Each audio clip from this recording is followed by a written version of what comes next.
FIFA বিশ্বকাপ 2026 এর group J এর এক হাই ভোল্টেজ ম্যাচে মুখোমুখি হতে যাচ্ছে বর্তমান বিশ্ব চ্যাম্পিয়ন আর্জেন্টিনা এবং ইউরোপের শক্তিশালী দল অস্ট্রিয়া।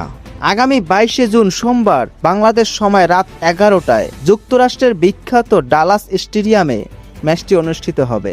1,08,000 দর্শকের এই স্টেডিয়ামে এক টান উত্তেজনার ম্যাচ দেখতে পাবেন ফুটবল প্রেমীরা। নিজেদের প্রথম ম্যাচে আলজেরিয়াকে 3-0 গোলে হারিয়ে গ্রুপ টেবিলের শীর্ষে আছে আর্জেন্টিনা। শেষ 5 ম্যাচের সব কয়টিতে জিতে আলবি সেলেস্তারা রয়েছে দুর্দান্ত ফর্মে। তবে ফিফা র্যাঙ্কিংয়ে 24 নম্বরে থাকা অস্ট্রিয়াও কম না। শেষ 5 ম্যাচে 4 জয় আর 1 ড্র নিয়ে তারাও রয়েছে অপরাজিত ছন্দে। ইতিহাসে দল দুটি মাত্র দুবার প্রীতি ম্যাচে মুখোমুখি হয়েছিল, যার মধ্যে 1980 সালে আর্জেন্টিনা 5-1 গোলে জিতেছিল এবং 1990 সালের ম্যাচটি 1-1 গোলে ড্র হয়। দীর্ঘ 36 বছর পর এবারেই প্রথম বিশ্বকাপের মতো বড় মঞ্চে লড়বে তারা।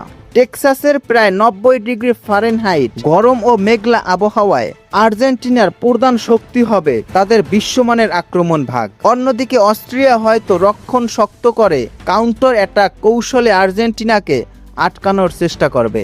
শক্তিমত্তা ও র্যাঙ্কিং বিবেচনায় আর্জেন্টিনাই এই ম্যাচে পরিষ্কার ফেভারিট। তবে অস্ট্রিয়ার সাম্প্রতিক ফর্ম বিশ্ব চ্যাম্পিয়নদের কঠিন পরীক্ষায় ফেলতে পারে। ফুটবল দুনিয়ার এমন সব রোমাঞ্চকর আপডেট পেতে আমাদের চ্যানেলটি সাবস্ক্রাইব করে সাথেই থাকুন।